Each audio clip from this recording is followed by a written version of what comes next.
All right, so starting off here, we'll be looking at the common ion effect because we have equilibrium positions here. And anything where you have a common ion in it involved in the equilibrium reaction will cause the common ion effect. Now, you can approach the problems from the equilibrium perspective and the common ion Rice table perspective. And I'm going to show you both ways. I do believe, though, that you're going to find that using the Henderson-Hasselbalch equation is much easier and faster. But the common ion effect and Le Chatelier's principle does apply here to the system of buffers, and because in the buffer system you have both components, so you do have the common ion in the solution. So we're going to show an example here where we're using Le Chatelier's principle to explain how this occurs with the buffer solution or system. So the addition of the ion already involved, of course, is going to be the conjugate. So if you have the weak acid, you have the conjugate base, or if you have the weak base, you have the conjugate acid. The common ion, though, is the conjugate. That's what we're talking about here. So let's take a look at the example here. With hydrocyanic acid dissolved in water, the equilibrium expression, you have hydronium and cyanide as the products. So what you're going to see here, if we add in the sodium cyanide salt here, okay, so really basically we're adding in the conjugate base. So you have the acid already in there. You're dumping in the salt that contains the conjugate base. The conjugate base is now going to be interpreted as the common ion. It's actually going to shift the equilibrium, which of course is going to affect the pH. So let's think about this. We're adding in cyanide. Okay, adding in cyanide here. Which way should it proceed? To reestablish equilibrium, it's going to go to the left towards the reactants. And also, let's think about this in terms of our K. Normally the products over the reactants, right? So what happens as we add to the products on the top? Well, that makes Q a new number, right? Because now we're not at equilibrium anymore. That means that the Q is actually greater than K, right? And if you remember, Q is greater than K, it's going to shift to the left. So, how does this affect the pH though? We look here. It's going to make it less acidic. Yeah, I'll write this down here.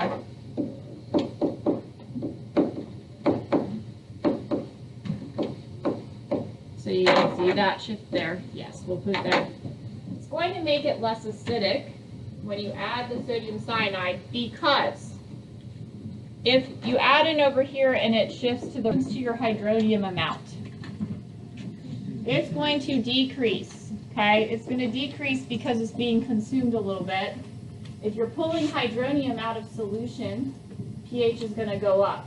Because remember, H plus or hydronium is what, if you have higher amounts of that, the pH goes down. Negative log of the hydronium or hydrogen is what we factor in to figure out our pH. So if we lose hydronium out of solution, the pH is going to go up slightly. That makes sense because technically when you add in the salt, you're adding in a base, so shouldn't the pH go up slightly? Yes, the conjugate base is going to make it go up slightly. So HCN and sodium cyanide together, of course, is going to be less acidic than just HCN alone. Following Le Chatelier's principle, using what we know about equilibrium, explaining it with the K's and the Q's, this is all very important. You have to recall that back from equilibrium, but these concepts still apply here since, weak acid base is an equilibrium situation. All right, so let's look here at our ammonia and ammonium chloride, or ammonium nitrate. It's ammonium nitrate, right? So we have ammonia and ammonium nitrate being added to solution. So really, it's ammonia that's going in. The nitrate is a neutral anion, so it's not going to affect anything because it's, from nitric acid. So the nitrate itself is a spectator. So really, it's ammonia, ammonia. That's the buffer pair that we're looking at. So if we add HCl here, what happens? Which one is it going to react with? The ammonia or the ammonium?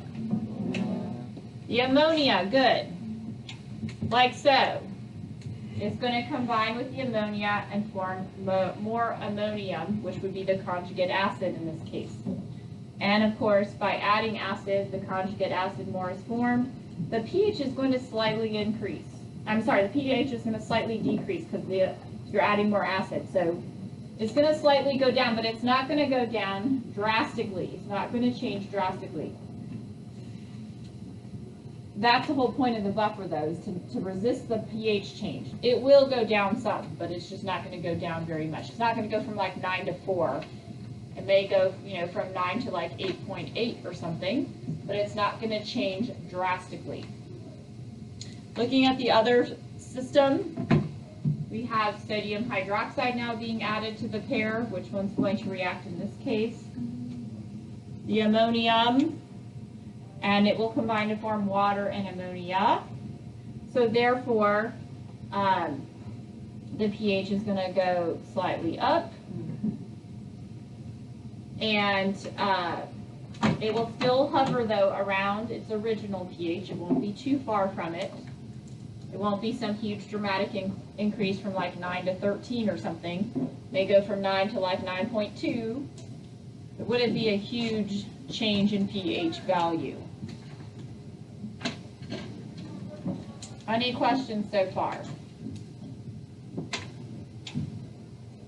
All right, so now we're looking at this graphic. This graphic is very helpful in laying out what happens when you are manipulating a buffer system. So here showing the original buffer solution, okay?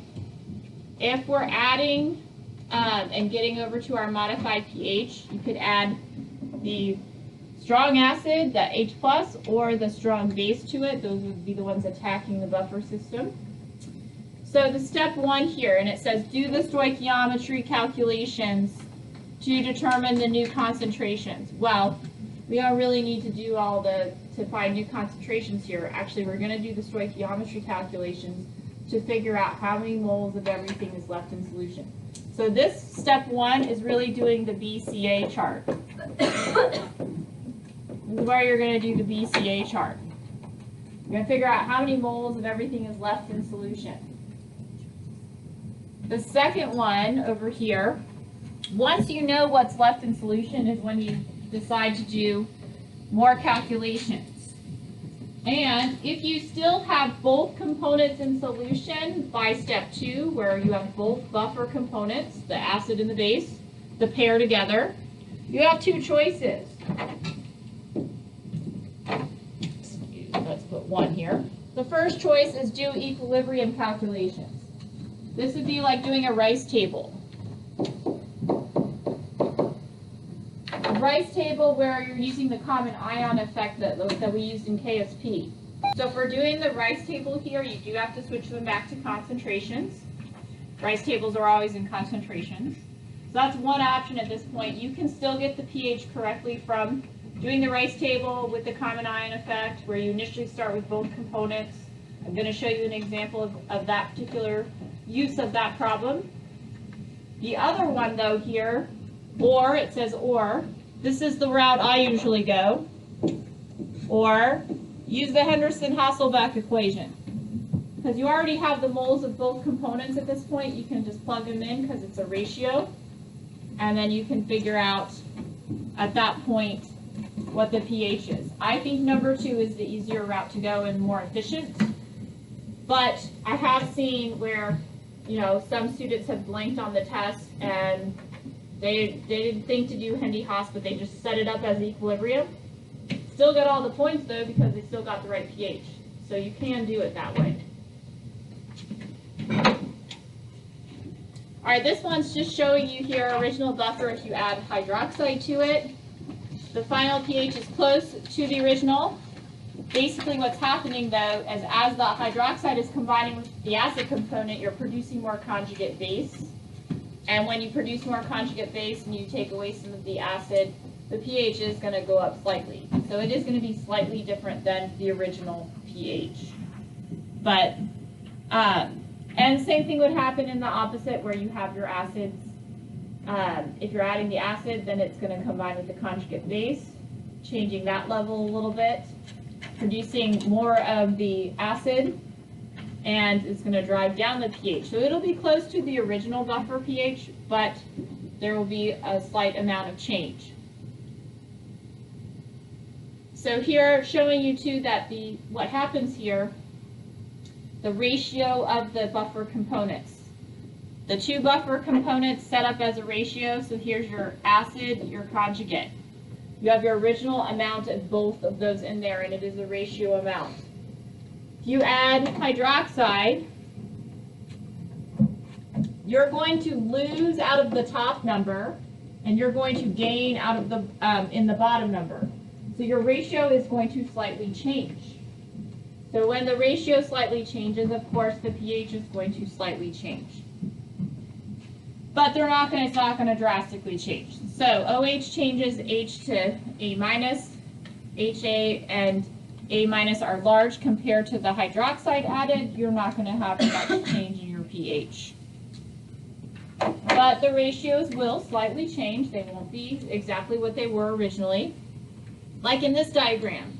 If this is our original buffer set up right here, if you add acid, it's going to combine with your conjugate base, so that level is going to go down. So that bar drops a little bit. The acid goes up slightly. So no longer are they exactly at the same ratio as they once were. On the other side too, if you add hydroxide, hydroxide combines with the acid this time. This one goes down. The conjugate goes up, and as you can see, the dotted line now, that ratio is no longer the same. Just as long, though, as you have both components in there, then you will not have overwhelmed your buffer capacity. And then, of course, the pH isn't going to drastically change, which is kind of your mission in the buffer lab, is to create a buffer so when it gets attacked, the buffer doesn't go up or down more than a pH of 1. All right, so our first exercise here. What is the pH of a buffer solution that has 0.45 molar acetic acid and 0.85 molar sodium acetate? The Ka for the acetic acid is 1.8 times 10 to the minus 5. So our major components here that we need to care about, of course, is our acetic acid amount, our sodium acetate amount, and the Ka. First thing you should ask yourself when you're looking at any of these acid-base problems. First thing, what is in solution? What do I have floating around in the water? What is in solution here? I have acetic acid, I have acetate. Now the sodium doesn't really matter, that's a neutral cation, it's not going to affect anything. But the acetate is the conjugate base, so that's important. So we have an acid and its conjugate, so we have a base pair. We have the buffer system because we have both components in there. So you should identify this one as a buffer. So that's the first thing, looking up here. Do I have both components, the acid and its conjugate or the base and its conjugate? If you have both components, it is a buffer, and you should identify it as a buffer. So this is a buffer. Now, when you know it's a buffer, what do you get to use? The Henderson-Hasselbalch equation. It's going to be, yes, your best friend off of the formula sheet, so don't forget it's on there, that you don't have to memorize it. So the Behn-Haas equation, pH equals the pKa plus the log concentration of the base over the concentration of the acid. Now, do we have all the information needed to fill in here?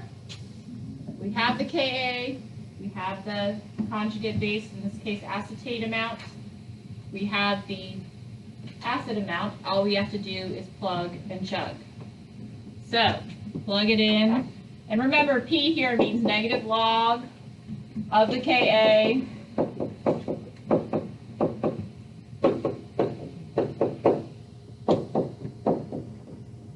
the base is 0.85 over 0.45.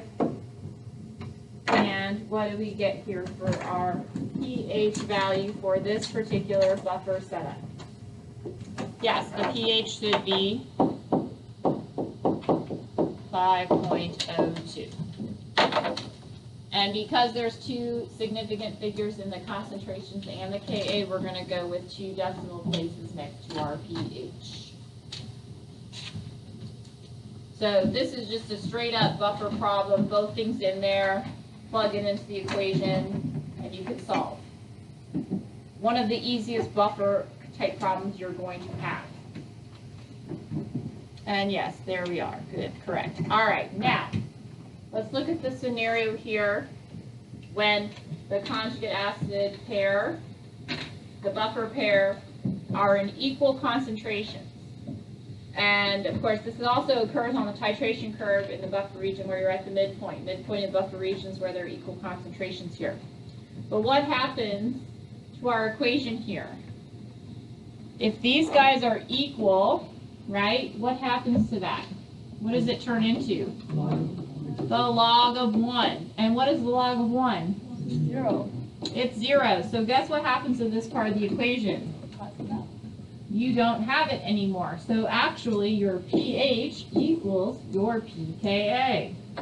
So that's also why we say at the midpoint of the buffer region where these two things are equal, the pH equals the pKa.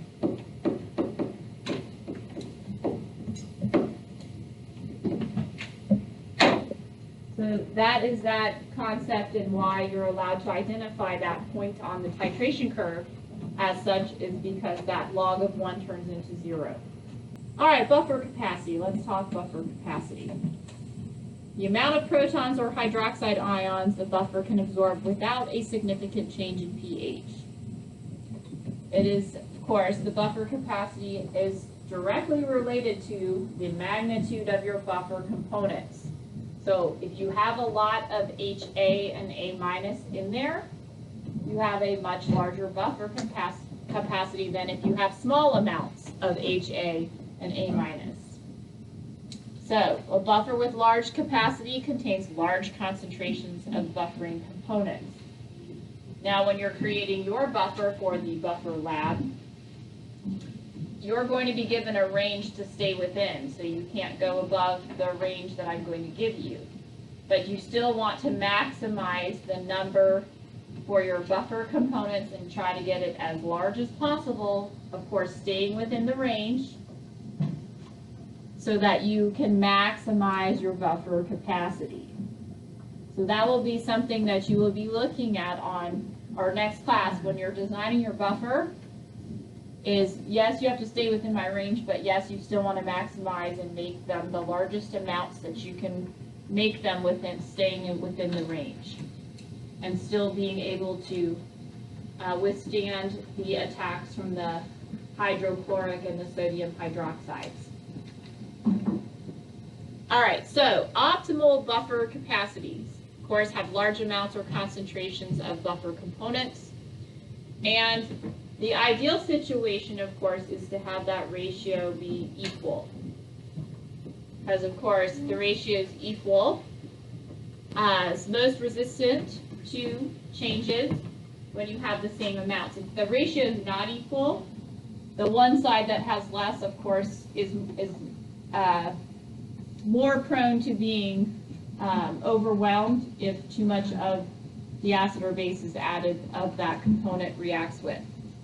So the closer the ratio is to 1, the better the buffer. But that's not the only thing that controls the buffer, because you have to also look at what pH you want to buffer around. So buffer solutions are created to be around certain pH values. And that doesn't always allow you to have equal amounts of both components. We're going to look at how do you decide, which type of acid or base to use for a certain pH range. So here we're going to look at the graph that I put on there that you see right here. This graph is showing you choosing a buffer. So what you want to do in order to choose the correct buffer is you're going to look at the pKa of the weak acid. The pKa of the weak acid would equal the pH like right in the middle of the buffer. Just like we said, it's the midpoint of the titration curve of that buffer region. You're looking for that midpoint too, the pKa. So, as we saw with acetic acid, the Ka, okay, so this is acetic acid, right? So if we did the negative log of that, the pH ends up being 4.74. If I need to create a buffer that's around 6, would I want to use acetic acid and acetate? Probably not. If I wanted it to be more around 5-ish or 4.5, that would be a good pair to use. If I want something more around 6, I need to find an acid and a base where the pKa is right around 6. So ammonia and ammonium, that particular example. Now, of course, in the ammonia-ammonium example, because this is the base, but if you're trying to decide on whether to use this as your pair, you want to look at the pKa of the acid. So here you would want the Ka of the ammonium, which you can figure out from the Kb. Remember, Kw equals Ka times Kb. And look at that. Where is it going to buffer around? So that would be, looking at that. That's a good pair for buffering in the 9s. Because you look at the negative log of the Ka of ammonium, it's going to be around 9 something. Now our bicarbonate system in our blood that we've talked about a few times, that one buffers right around 7. Well, that's good because our blood needs to be right around 7 in terms of the pH. It's like 7.4. It's slightly alkaline, slightly basic, but you're looking at the pKa here. So this just showing you the various values and curves. So each one, some of the acids that have greater Ka values are going to be down here in this part of the region. Okay, so you might want to select those if you're trying to do like a pH of 2 to 3. If you're looking at something that's more around neutral, of course you're going to look at your list and decide something that's going to be right around 7. Or if you need a basic one, your buffer up here, you would look for conjugate acid, that when you do the negative log of the conjugate acids, Ka, you're right around like 10. Now the buffers that we used in order to calibrate our pH probes too, those all had components in there, a conjugate acid-base pair in there that allowed it to stay right at that pH. And luckily they come pre-packaged to us where we literally, all we have to do to make them is dissolve the little capsule that has both components in it in a certain amount of water. And it makes it for us. But you're going to create your own. You're going to have the acid, you're going to have the salt, you're going to decide how much of each to put in there. All right, now on to recognizing a buffer solution. Considering this solution by mixing the hydrocyanic with sodium hydroxide, we're going to calculate the pH of the resulting solution. So let's think about this. If we're reacting here, how much of the hydrocyanic did it say we had? 0.100 mole. And how much of the hydroxide? 0.040 mole, right? So looking at that, we can see which one's going to run out. The hydroxide. But in this process, what's going to be created while we neutralize part of the HCN? Oh, or CN minus. CN is going to be created over on the other side. So even though you start out with just the acid and the strong base, you are going to create some conjugate by the neutralization. So whatever CN was gained is how much HCN was lost. Everything's 1-to-1. Now, we're going to calculate it, the pH in 2 ways, using the common ion and the Henderson-Hasselbalch because it's a buffer. We know we're going to have both things in solution. It's going to be a buffer. But before we can even do either one of these methods, we have to know what's left in solution, the amounts that are left in solution. So we need to do a BCA chart first. Before, change, after. And remember, BCA charts are always in moles. Luckily, the problem gave it to us in moles and out of 1 liter, so we don't have to worry about calculating that. But our original reaction here, of course, is the neutralization. So we're going to neutralize first.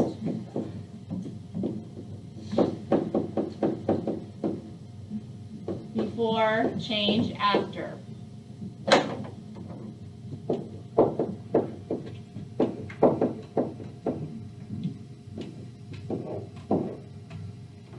Now, as stated before, we're going to lose the 0.04 of the hydroxide. That's what's going to run out, so we're going to lose that.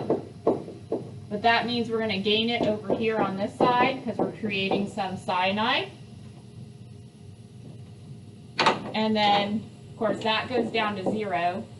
But this now becomes 0.060 moles. And this one, 0.04 moles. Now we look, what's left in solution? Acid and base, it's a buffer. So since we see both of those things, that both of the pair are in there, it's a buffer.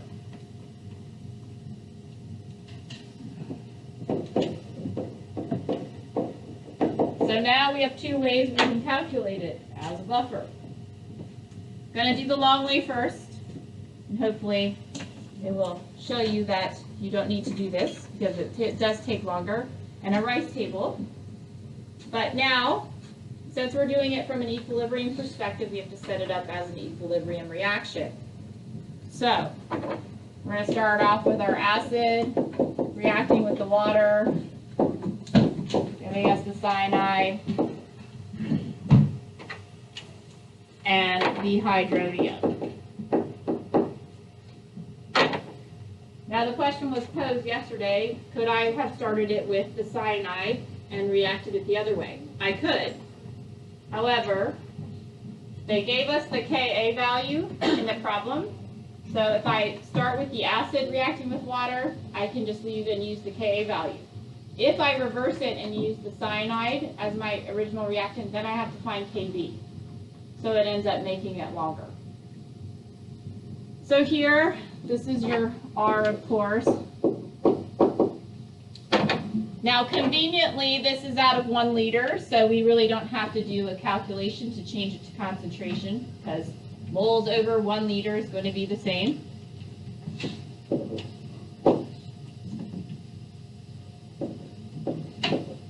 Right? We have 0.060 molar then, because that's what we have after we neutralized.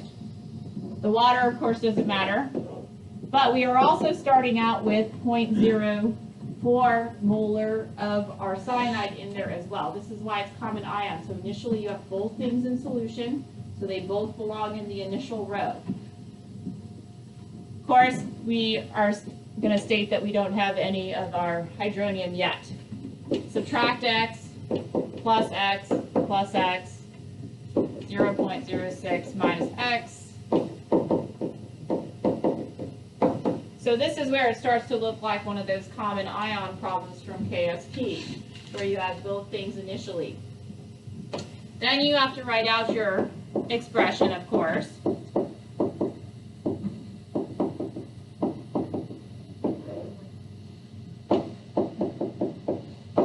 Like so. Then we can plug in our values.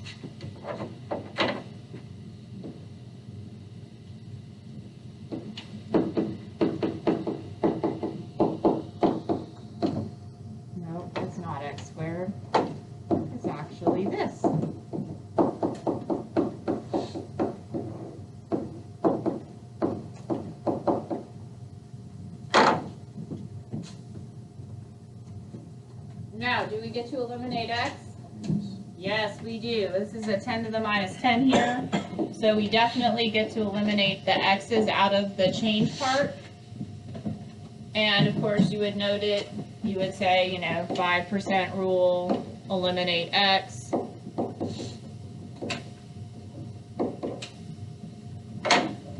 And then we calculate. And what do we get for our x concentration here, which happens to be the hydronium? 9.3 times 10 to the minus 10 molarity. Yes, molar. Now what do? We still need the pH here, so pH equals the negative log of the hydronium. So we do that, negative log of 9.3 times 10 to the minus 10. And then what is our pH? Yes, the pH equals 9.03. So this is doing it equilibrium style.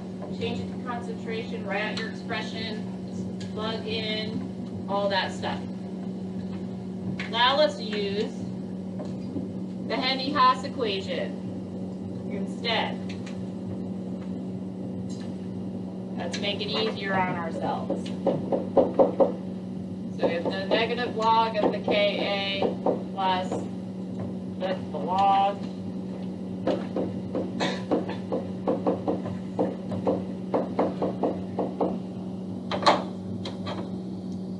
so negative logs of 6.2, right, the log part, plus the log of, what was the base again? What was its moles? 0.04 over the 0.06. It doesn't really matter. Oh, yeah. The ratio will be the same because if you were to change them to concentration, you would divide by the same volume. So it really wouldn't shift the ratio at all. So that's why you save an extra step by not having to change it into concentration. So, and in this case, it's out of 1 liter, so that is the concentration as well as the moles, but needless to say. So when you plug that in, go ahead and calculate it. What do we see? It ends up being 9.03. Now, as you can see, which one takes a lot less work? The Hendy-Haas. Yes, the Hendy-Haas equation. Once you recognize it's a buffer, this is the easier route to go. Now, I have seen though where, in the testing situation, some people end up panicking and they don't know where to begin, so they just start working it like it's equilibrium. But as you can see, if you work it like equilibrium, you're still going to get the same answer. So it really doesn't matter. The other one just takes longer. All right. 9.03. Good. Now, going ahead and looking at this one, I'm going to let you try to set this one up on your own. So go ahead and take a moment to do so. All right, as like before, here you would start with a, what would we start with? BCA chart.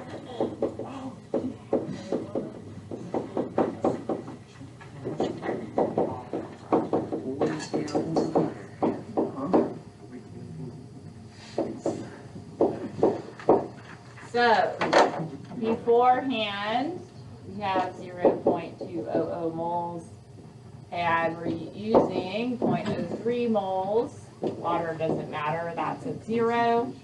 So we're subtracting out the hydroxide, it's going to run out. We're going to add that over here because we're creating that same amount of our acetate. So this goes to 0. This ends up being 0.170. This ends up being, then all we have to do is what? Now that we know we have both things in here, we have acid, we have base. This is a buffer. Now we can do the Hendy-Haas equation.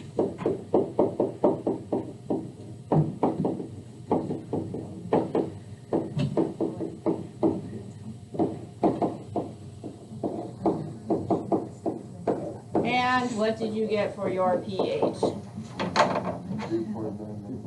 3.99 is correct.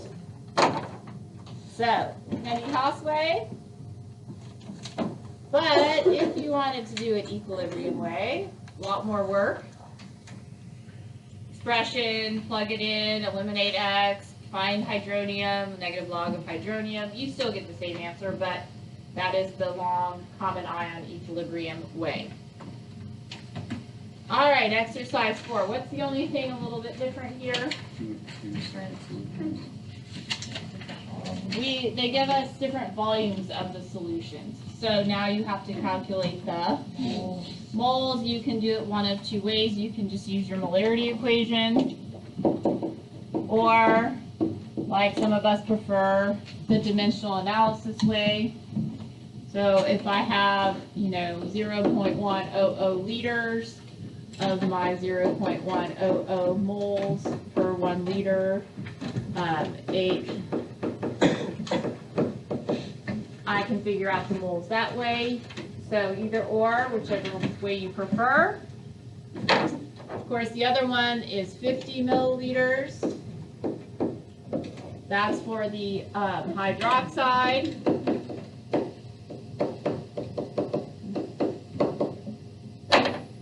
And then, of course, now we set up our GCA chart.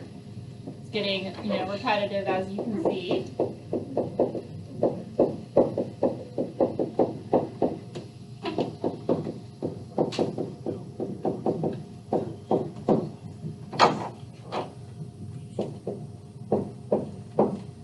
So the moles happen to be 0.01. Clear out here. All right, water doesn't matter, 0. All right, now which one's going to run out? So we subtract that one.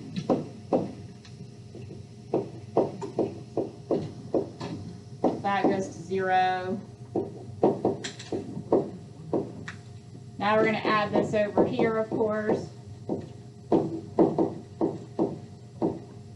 Do we have a buffer? Yes. We have acid. We have base. Anything noticeable about this buffer? pH equals pKa here.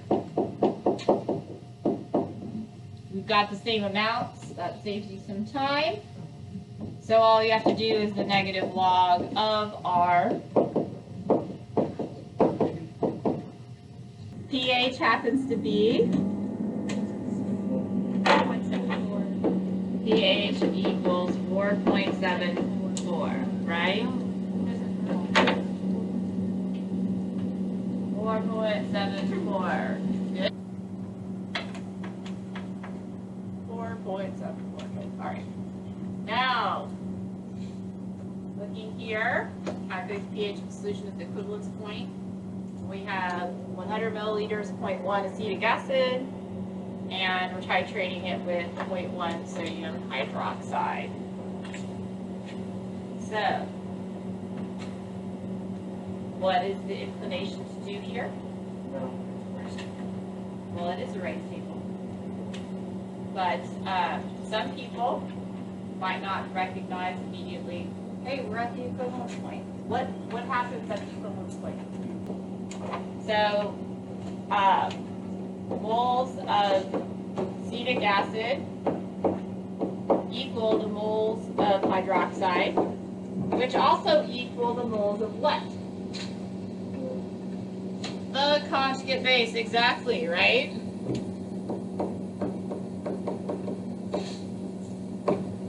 Because remember, if you do the reaction, I'll just set it up. If you can declare this because you can see it and you know it, if not, of course, it's in your best interest to calculate it out so that you make sure that you're getting everything right.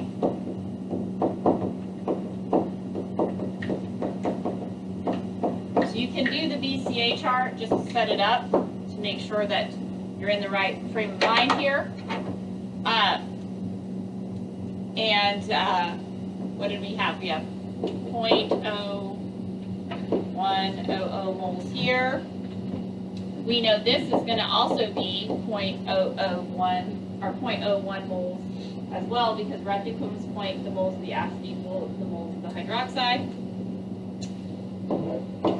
Of course, then if we subtract here, that goes to 0, that goes to 0, but this adds over here. So, whatever was in the acid is now changed into conjugate base. So now we know, of course, the moles of the conjugate base.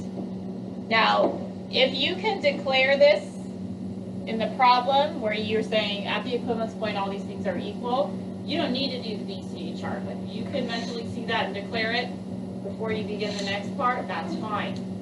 If you don't mentally see that and you're like, oh, I'm just going to set the VCA chart and figure out. You look here, the only thing left in solution is the acetate. So it's not a buffer. It is now weak base problem, weak base equilibrium.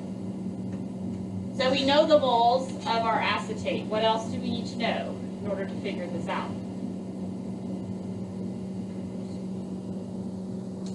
You need two things before you can start doing your weak base equilibrium problem. So we need two more things. What's one of them? Anybody? Weak base equilibrium. KB, we need KB. Definitely need KB. All right. KB, you know, we need that times KA equals KW, right? Weak base equilibrium, you're going to need the KB. So figure that out. That's one thing that we definitely need.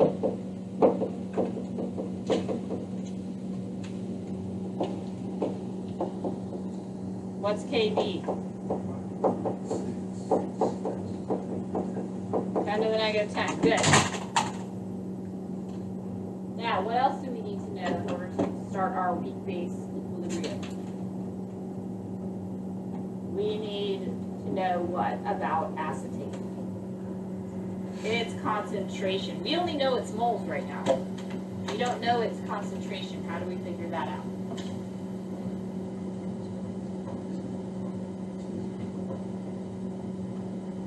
.1 molar is the concentration of the hydroxide that was added, but what do you need to know in order to find the new concentration at the equivalence point? We need the new volume. We need to know how much of the hydroxide was added. We know how much of the acid was added. We have that part.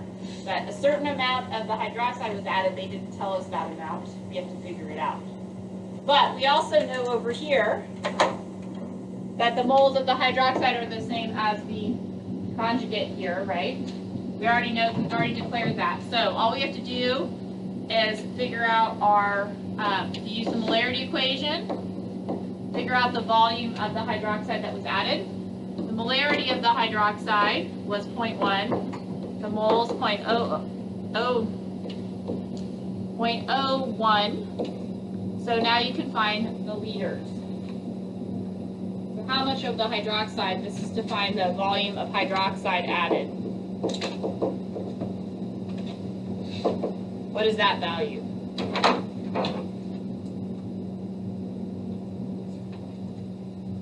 .1 liters.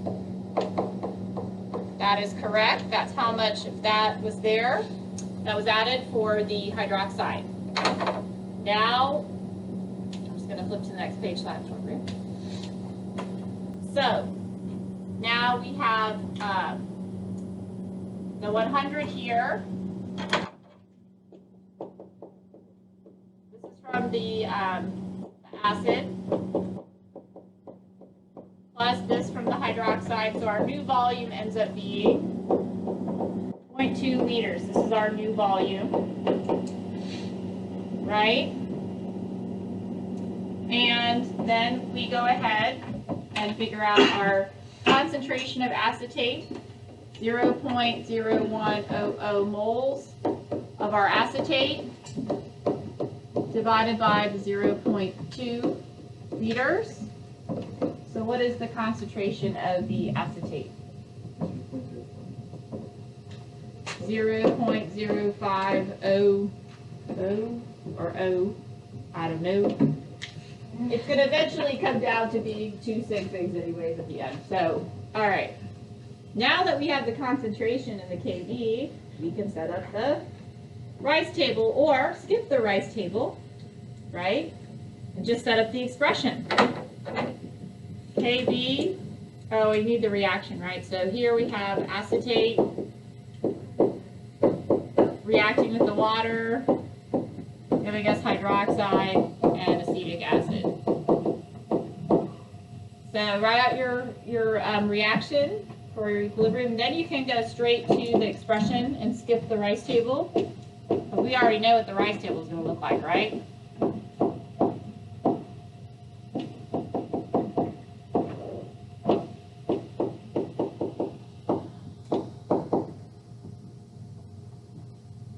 Plug in everything. We have 5.6 times 10 to the minus 10 for our kb. This is going to be x times x up here over 0.0500 minus x. Do we get to eliminate x? Yes, we get to eliminate x, the 5% rule. And then we calculate an x, okay?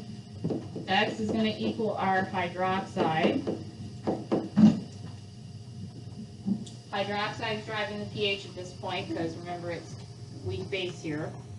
What do we get for our hydroxide concentration? I'm getting 5.3, yes. 5.3 times 10 to the what? Negative 6. Okay, so this is the hydroxide concentration. We're still not done. Now we need to do 14 minus the negative log of hydroxide to get our pH. Remember, this is a hydroxide one, so we have to minus it from 14. And what do we eventually get for our pH? It's in the middle there. So yes, 8.72. And as stated before, this goes with the concept of the idea of a weak acid being titrated by a strong base. The equivalence point should be above 7. That equivalence point is above 7. Yes? Alrighty. Uh-huh. Your BCA chart you did before showed that like all of the HC2, H2, O2 is being used up. Uh-huh. So why is it still being like relevant in the KB expression? That's not part of the KB. That's not, the neutralization is not part of the KB part now. Now you have, at the equivalence point, all of the original acid's gone. But now you have acetate in there and water in there. The acetate is going to react with the water, creating a little bit of hydroxide and a little bit of acetic acid. Also more comes back. A little bit gets pushed to the right, yes. So that's not part of the original acid. That is part of the new reaction. It's a secondary reaction now taking place after neutralization has occurred. The neutralization was the first reaction. We got to the equivalence point. But since acetate's in there, and acetate is a conjugate base of a weak acid, it is going to react with water and create a little bit of the hydroxide, a little bit of the acetic acid, therefore driving up the pH to be above 7 because of the hydroxide. Good question. No, that's a good question. Now for the fun attacker one. This is like your buffer lab. What is the pH of 1 liter buffer solution? It's 0.45 acetic acid, 0.85 molar sodium acetate after 0.3 moles of HCl are added.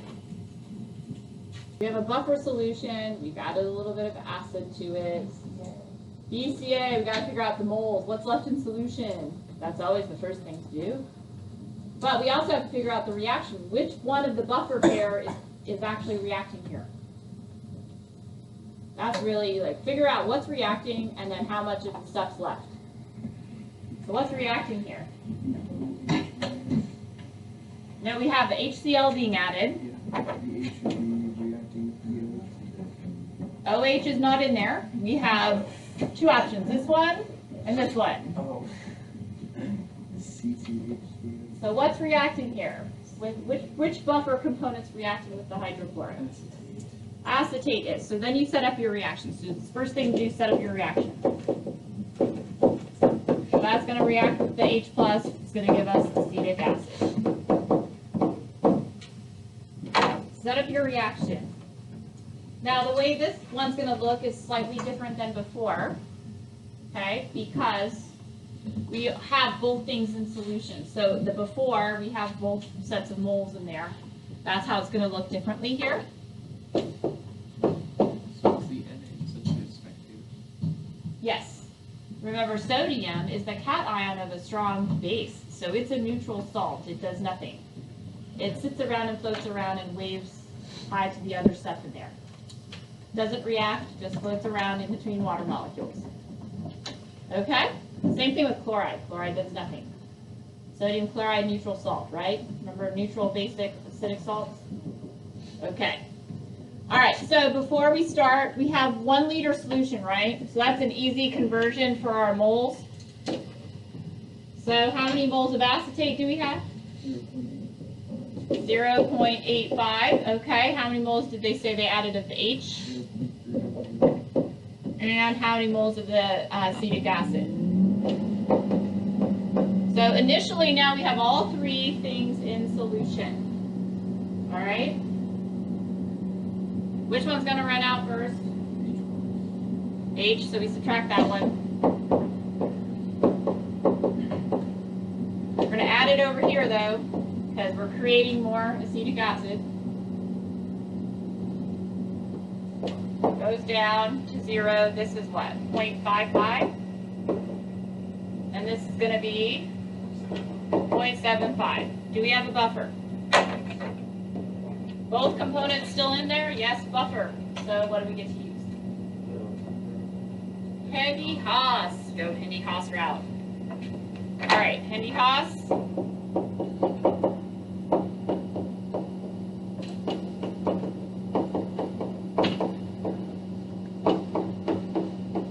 Base 0.55 over acid.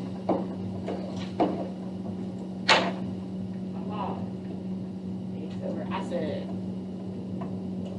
What do we get here? 4.61 sounds correct. Now, before I let you, stop here, I want you to go back to exercise 1.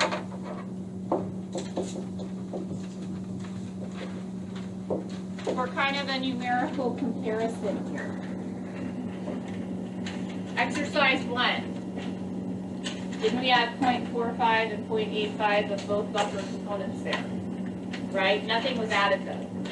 What was the pH there? 5.02. That was our original buffer solution pH. Okay? Now it was attacked by an acid. We added the strong acid in there. And if you look at now the corresponding modified pH that's left over, has it changed much? No. I mean, if it wasn't a buffer solution and you added that much HCl to it, it would have gone down to like pH of 1. So keep that in mind. You're comparing and looking here, okay, original buffer solution, modified pH now, when it was given, attacked by some strong acid. It did, of course, drop your acetate or your conjugate base part of the ratio. It upped the acetic acid part of the ratio. And that's why it dropped a little bit. It went down a little bit because the ratio changed a little bit. But it did not overwhelm the buffer capacity, and it stayed pretty close to its original pH. Does that make sense?